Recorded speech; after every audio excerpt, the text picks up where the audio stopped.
दोस्तों चर्चा करने वाले हैं बाल विकास एवं शिक्षा शास्त्र के चुने हुए अति महत्वपूर्ण प्रश्नों पर, जो कि एक एक प्रश्न आपकी परीक्षा के लिए बहुत उपयोगी होगा।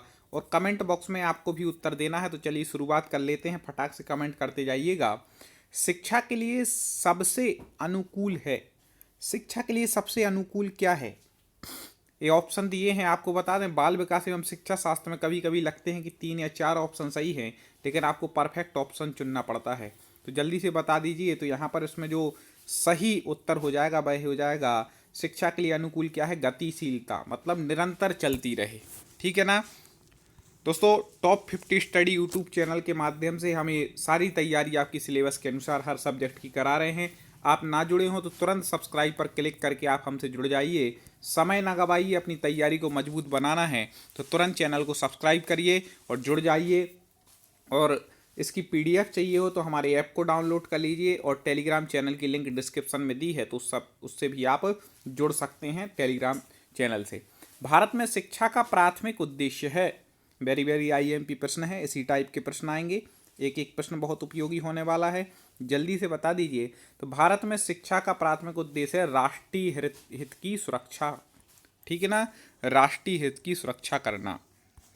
अगला देखते हैं, बच्चे के लिए सबसे महत्वपूर्ण अनौपचारिक अध्यापक है। याद रखिएगा, अनौपचारिक अध्यापक पूछा गया है, सबसे महत्वपूर्ण कौन सा है बच्चों के लिए? तो बच्चों के लिए जो सबसे बेस्ट अनौपचारिक अध्यापक है वह कौन है? उसकी माँ। ठीक है ना, अनौपचारिक अध्ययन की सबसे अच्छी जगह क्या है? तो वो है परिवार, जहाँ पर औपचारिक अध्ययन की विद्यालय। और औपचारिक अध्ययन का अध्यापक कौन है? से जो अपना शिक्षक है वह अनौपचारिक का है माँ। याद रखिएगा सारी बातें। इसके पहले ही बहुत सारे ऐसे वीडियो लाए हैं, ना देखे हो तो बाल विकास शिक्षा शास्त्र की प्लेलिस्ट में जाके जरूर देखिएगा। और बाकी भी आपके शिक्षक भर्ती के जो सब्जेक्ट हैं सबकी प्लेलिस्ट अलग अलग बनी हुई है, सबके 30-30, 40-40 वीडियो आपको क्रम से मिल जाएंगे। तो पढ़िएगा, आपको जरूर लाभ होगा, निश्चित मजबूती होगी, सफलता मिलेगी। यदि आप शिक्षा में सुधार लाना चाहते हैं तो कहाँ से शुरू करेंगे? इस टाइप के ही क्वेश्चन अब आजकल आने लगे हैं। ठीक है ना, तो शिक्षा में सुधार लाना चाह रहे हैं तो कहाँ से शुरुआत करेंगे, जल्दी बता दीजिए। यदि शिक्षा में शुरुआत लाना चाहते हैं तो आपको बता दें कि प्राथमिक स्तर से ही आपको शुरुआत करनी पड़ेगी। ऐसा नहीं बाद में कर रहे, शुरुआत से ही आपको क्या करनी पड़ेगी? शुरुआत करनी पड़ेगी। निरंतर शिक्षा के पतन के लिए दोषी है कौन है भाई? जो शिक्षा का निरंतर पतन चल रहा है उसके लिए दोषी कौन है? जल्दी से बता दीजिए। तो शिक्षा का जो मूल माना जाता है वो कौन है? शिक्षक। तो याद रखिएगा, अध्यापकों में लुप्त होती कर्तव्य निष्ठा, ये क्या है? शिक्षा के लिए दोषी है। जो शिक्षा का पतन हो रहा उसके लिए दोषी है। आगे देख लेते हैं, पूर्व प्राथमिक विद्यालय में शिक्षा का आधार होना चाहिए। पूर्व प्राथमिक विद्यालय में शिक्षा का आधार कैसा होना चाहिए? अब जो पूर्व प्राथमिक के दो पूर्व प्राथमिक उत्तर, तो पूर्व में कैसा होना चाहिए? सबसे छोटे बच्चे हैं तो उनके लिए होना चाहिए खेल विधि, मतलब खेल खेल में शिक्षा। ठीक है ना, जिसको खेल विधि बोलते हैं, खेल खेल में शिक्षा पूर्व प्राथमिक विद्यालय में होना चाहिए। ठीक है, अगला देख लेते हैं। और आगे है, संप्रेषण कौशल अर्जित किया जा सकता है, कथन है। संप्रेषण जो कौशल है वह अर्जित संपत्ति है, अर्जित किया जा सकता है, कथन सत्य है कि असत्य? जल्दी से आपको बता दीजिए। तो संप्रेषण कौशल जो है अर्जित किया जा सकता है, बिल्कुल सत्य है। क्या है? बिल्कुल सत्य है, याद रखिएगा। वह गुण जो शिक्षण में परमावश्यक है, शिक्षण में जो सबसे ज़्यादा आवश्यक है वह कौन सा गुण है इनमें से? शिक्षक में परमावश्यक गुण जल्दी से बता दें। तो शिक्षक में परमावश्यक गुण इनमें से हो जाए। कमेंट जरूर करना है, बताने का प्रयास अवश्य करना है, और लास्ट में लिखना है कि 30 में से आप पर कितने बने। तो वह हो जाएगा अनुकूलन, धैर्य एवं सतर्कता, ये शिक्षा में परम आवश्यक गुण है। विद्यालय में संपन्न होने वाली मानवीय अंतर प्रक्रियाएं कही जाती हैं। जो विद्यालय में संपन्न होती हैं, ठीक है, ऐसी मानवीय अंतर प्रक्रियाएं क्या कही जाती हैं?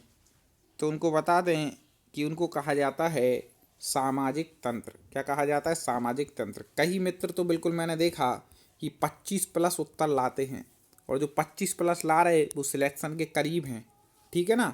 तो हर सब्जेक्ट में ऐसे ही आपको नंबर लाना है, जो हम आपको 30-30 क्वेश्चन लाते हैं, आपका सिलेक्शन होगा। अभ्यास निरंतर करिए। विद्यालय एक संस्था है जिसका कार्य है, क्या कार्य है? विद्यालय एक संस्था है, उस संस्था का कार्य क्या है? तो संस्था का कार्य है सामाजिकरण करना, ठीक है ना। विद्यालय संस्था, उसका कार्य क्या है? सामाजिकरण करना। प्रकृति एवं पर्यावरण का संबंध है, किससे है? प्रकृति एवं पर्यावरण का। दोस्तों प्रश्न अच्छे लग रहे हो तो लाइक जरूर करके आप हमें आंसर दीजिएगा, ठीक है ना। तुरंत लाइक कर दीजिए यदि प्रश्न पसंद आ रहे हैं तो वीडियो को। तो प्रकृति एवं पर्यावरण का संबंध किससे है? तो आपको बता दें, वह है आनुवांशिकता एवं पर्यावरण से, ठीक है ना। आनुवांशिकता एवं पर्यावरण से। दोस्तों सब्सक्राइब करके तो जुड़ ही गए होंगे, अब आगे के वीडियो की जानकारी आप तक पहुंचती रहेगी। बेल आइकन को भी दबा लीजिएगा। अनौपचारिक शिक्षा, वेरी वेरी आईएमपी प्रश्न है, ठीक है ना। जल्दी बता दीजिए, अनौपचारिक शिक्षा से संबंधित यहाँ पर कौन सा कथन है जो आपको ठीक लग रहा है? तो आपको बता दें कि यह अनौपचारिक जो शिक्षा है भाई, इसका कोई निश्चित पाठ्यक्रम नहीं होता। कैसी भी दी, घर पर दी जानी है, कोई निश्चित पाठ्यक्रम नहीं है। कठिन प्रयास के बावजूद सफलता ना मिलने पर मैं क्या करूँगा? यदि कठिन प्रयास कर रहे और सफलता नहीं मिल रही है तो क्या कर रहेंगे? बताइए, जल्दी से बता दें, क्या करना चाहिए? कठिन प्रयास के बाद सफलता ना मिले तो पुनः नए उत्साह के साथ प्रयास करती हूँ, और वही करना चाहिए, ठीक है ना। कई बार एक आध एग्जाम देते नहीं निकले तो बस शांत बैठ जाते, नहीं, और मेहनत के साथ प्रयास करो जब तक सफलता ना मिले, ठीक है ना। तब तक अपन को प्रयास करना चाहिए। मंजिल मिल ही जाएगी, भटकते ही सही, गुमराह तो वो हैं जो कभी घर से निकले ही नहीं। तो अपनी मंजिल पर पहुंचना है तो प्रयास कीजिए।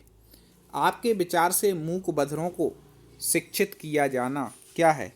जो मूक बधिर हैं, मूक मतलब जो बोल नहीं सकते, बधिर मतलब जो बहरे हैं, ठीक है ना। तो गूंगे और बहरों को शिक्षित किया जाना क्या है? तो यह है प्रजातंत्र की स्वस्थ निशानी है। क्या है? प्रजातंत्र की स्वस्थ निशानी है कि सब कुछ समान मान रहे हैं यहाँ पर।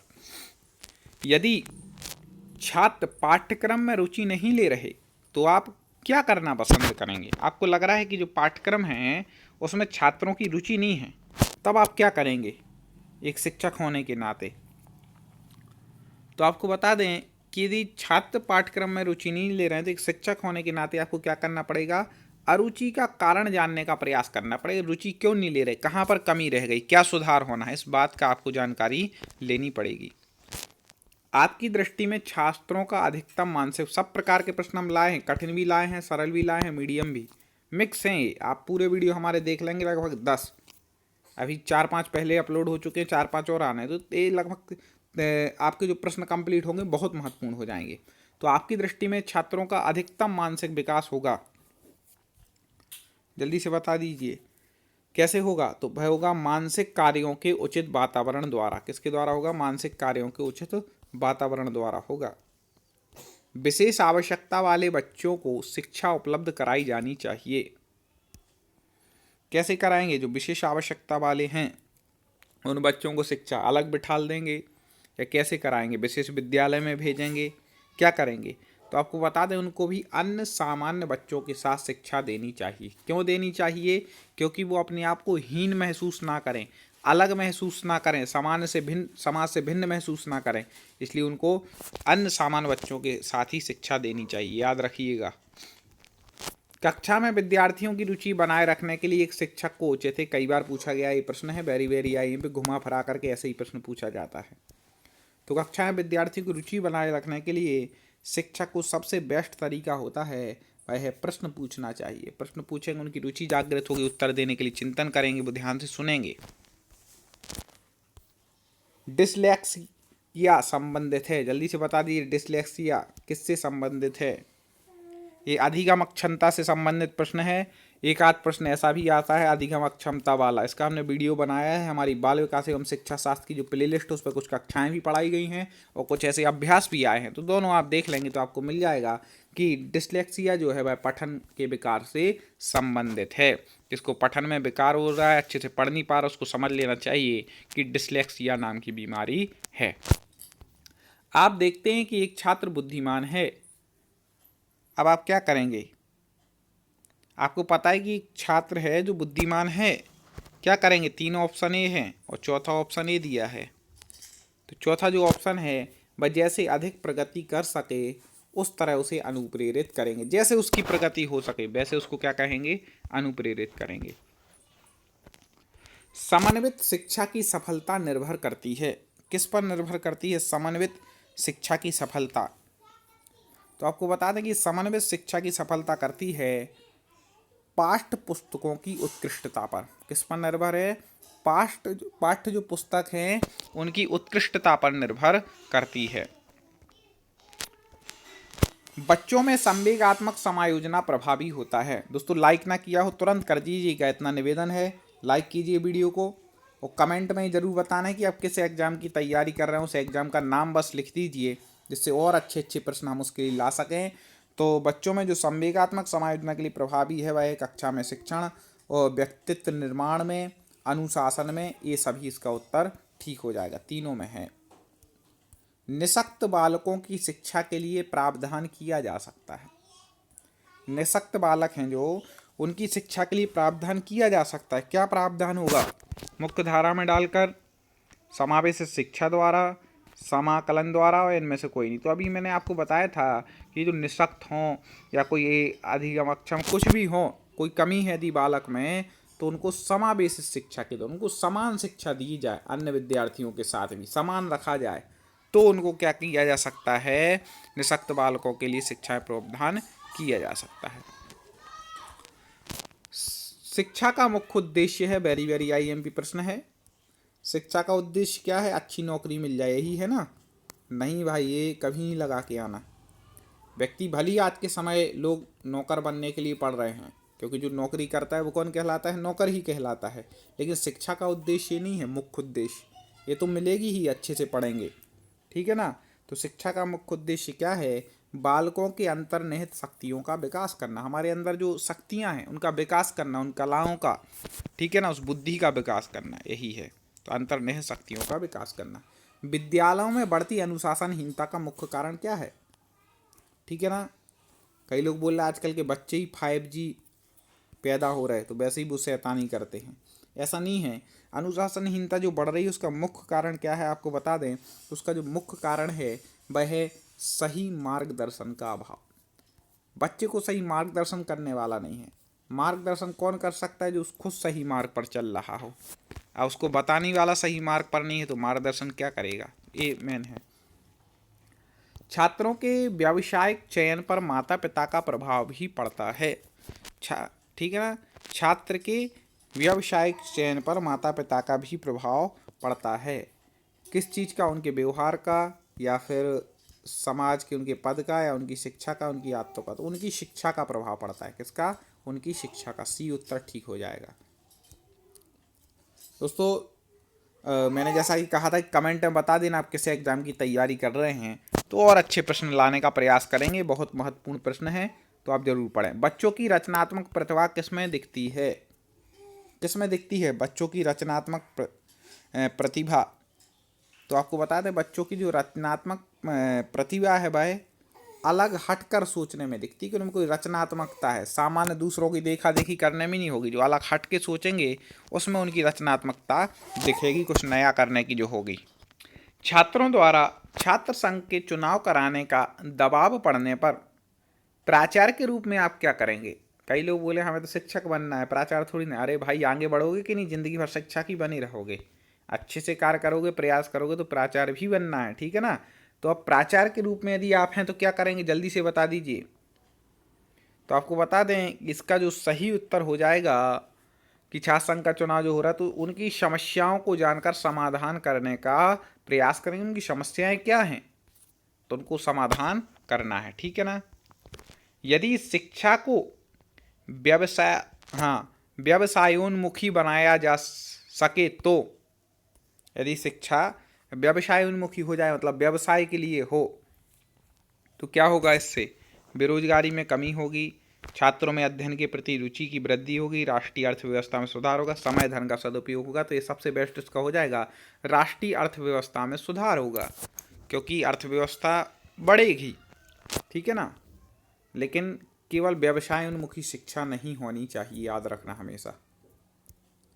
खेल समूह से बालक सीखते हैं। खेल समूह से बालक क्या सीखते हैं? तो आपको बता दें, खेल समूह से मेन तो रहता है उसमें सहयोग, प्रतियोगिता और संघर्ष। तो ये सभी इसका उत्तर ठीक हो जाएगा। दोस्तों ऐसे वीडियो हम निरंतर ला रहे हैं, सब्सक्राइब करके आपको हमसे जुड़ना है। इसका डिस्क्रिप्शन में लिंक दी है, जो टेलीग्राम चैनल से जुड़ना है, आपको डाउनलोड कर लेना है PDF नोट्स के। किसी कठिन समस्या का हल अच्छी तरह निकालने के लिए आवश्यक है। जल्दी से बता दीजिएगा, किसी कठिन समस्या का हल निकालना है तो क्या आवश्यक है? इसका उत्तर आपको कमेंट में बताना है। नहीं बनेगा तो अगले वीडियो में मैं बताऊंगा, लेकिन आपको भी अपनी समझ को जागृत करना है और इसका सही उत्तर आपको हम तक भेजना है। ज़रूर कमेंट करेंगे, हमें उम्मीद है। मैं एक प्लेलिस्ट स्क्रीन पर दे रहा हूँ, उस प्लेलिस्ट पर आप क्लिक करेंगे तो आपको और बहुत सारे बाल विकास एवं शिक्षा शास्त्र के वीडियो मिल जाएंगे, जो आपकी तैयारी को मजबूत बनाएंगे और आपको निश्चित सफलता मिलेगी। आप हमसे जुड़े रहिए, चैनल को सब्सक्राइब, वीडियो को लाइक कीजिए। मिलते हैं, जय हिंद।